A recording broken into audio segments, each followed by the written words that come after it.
Misinformation and fake news are on the rise as the war between Israel and Hamas escalates. Tech firms are struggling to contain the flood of misinformation around the Palestinian and Israeli hostilities. Researchers say that the scale and speed of misinformation is unlike any ever seen before. The conflict is casting a harsh light on the ability of prominent platforms to combat false information. A few instances of misinformation being disseminated, a video game footage being passed off as a scene from a Hamas attack, an image circulating online purporting to show Israeli soldiers captured by Hamas was actually from a military exercise in Gaza in 2022. And several posts on X, Facebook and TikTok promoted a faked White House document allocating $8 billion in military assistance to Israel. Reports say Elon Musk's platform X, formerly known as Twitter, appears to have had the worst outbreak of fake news related to the war.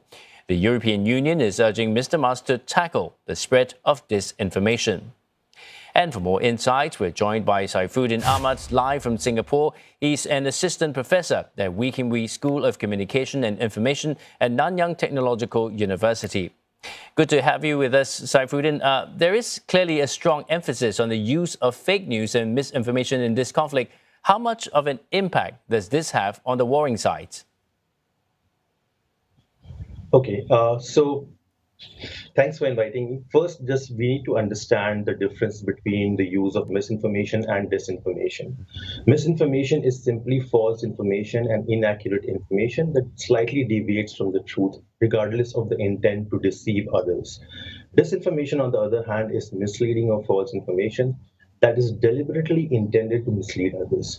Now, specifically when we talk about political opinion market, disinformation also consists of manipulated narratives created by either states or some malicious actors as an act of tactical political influence. Now, when we talk about this specific case, the use of misinformation and disinformation as a psychological warfare is nothing new. We have seen such cases from the days of World War, but the reach of social media today makes it more dangerous. And that is precisely why we'll see a growth in the use of disinformation as a psychological warfare worldwide. Also, so what makes social media dangerous is, for example, the algorithms can amplify the spread of such contents through various means. So the ease of echo chambers or the algorithmic preference of trending content or our own cognitive biases, all of these play into this amplification that we are currently witnessing. So how can these social media platforms how can they address this? Okay, there are multiple challenges in terms of addressing the misinformation that is available on social media platform. I think I mentioned this earlier in one of the earlier interviews that real-time fact checking is challenging, but that does not mean that the efforts should be limited. If anything, social media companies need to double down and implement better strategies to, one, label and pull down misinformation, and second, to limit this propagation of misinformation and disinformation that is already scaled. There is a need for better content moderation compared to what we are currently witnessing on all platforms. Also, because social media companies are in it for business and profit making, the social good is not their responsibility, but there should be regulatory pressures for more effective policies. Now, on the other hand, how can the platform users themselves help, if at all, the further spread of fake news and misinformation?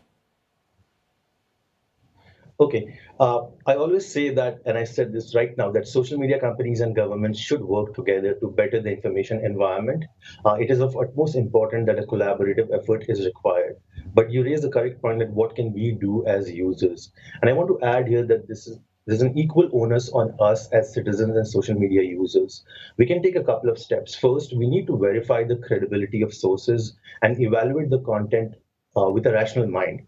Look for logic in the content, try to identify the misleading narratives, and question if there can be a hidden propaganda behind this. Second, please report suspected misinformation. If you suspect that the information is not true, please report. Social media platforms will review your request, and if the information is true, they will let the content be there. So there's no harm done. I'm already glad to see that we're already witnessing community reporting on platform like X, where we are reporting other newsmakers or users who are commenting or covering the war. And finally, and perhaps most important, is that we must recognize and acknowledge our own biases before we begin to evaluate or share the content with our friends and family. Now, you highlighted X, the platform. It seemed to be the hardest hit with fake news, misinformation, disinformation. In fact, the EU has even given a stern warning. Why do you think that is so, in particular, that platform X? Okay, it's not just a problem with platform X in terms of spread of misinformation, because yes, we know that misinformation and disinformation spreads faster than factual information. And there are multiple explanations as to why this is happening and why we are seeing this. First and foremost, most of the misinformation and disinformation plays on our emotions rather than our cognition. So these fabrications are based on fear, on anger, on sadness, on our morals, right? So we are consistently seeing this play out on our social media feed with the Israel and Hamas war situation. When this happens, research shows that we stop thinking from our minds and don't critically analyze the information, but make quick decisions, informing opinions, or sharing the content. Additionally, our own biases plus what we prefer as content, right, are also at play. Misinformation and disinformation are mostly sensational information. So we are primarily drawn to such content. There's a reason why negative stories sell more than positive stories. And I also do want to add, specifically in relation to platform X, right? So misinformation and disinformation, because they spread so rapidly, and there's difficulties in real-time fact checking. This is completely understandable that it is challenging to correct or debunk misinformation or disinformation as it is spreading in real time. But what is truly not acceptable is what we are currently witnessing on X, that some of the Western news media makers are themselves amplifying misinformation. We cannot have newsmakers spread blatant lies and giving spins to fact. They need to do the due diligence before commenting or even sharing the content, because they have a sense of responsibility. And most of us get our political information through these news channels. Now, you talk about better regulation. So could there be better regulations around the management of content among social media tech companies, although it actually runs contrary to the appeal of social media, which is actually the democratization of information? Yes. So again, first we do need to realize that social media companies are not in it to do better for the democracy. They are in it for the money. They're a profit-making company. But having said that, I think better regulations will only be implemented through regulatory pressures, through authorities and through governments and through third parties.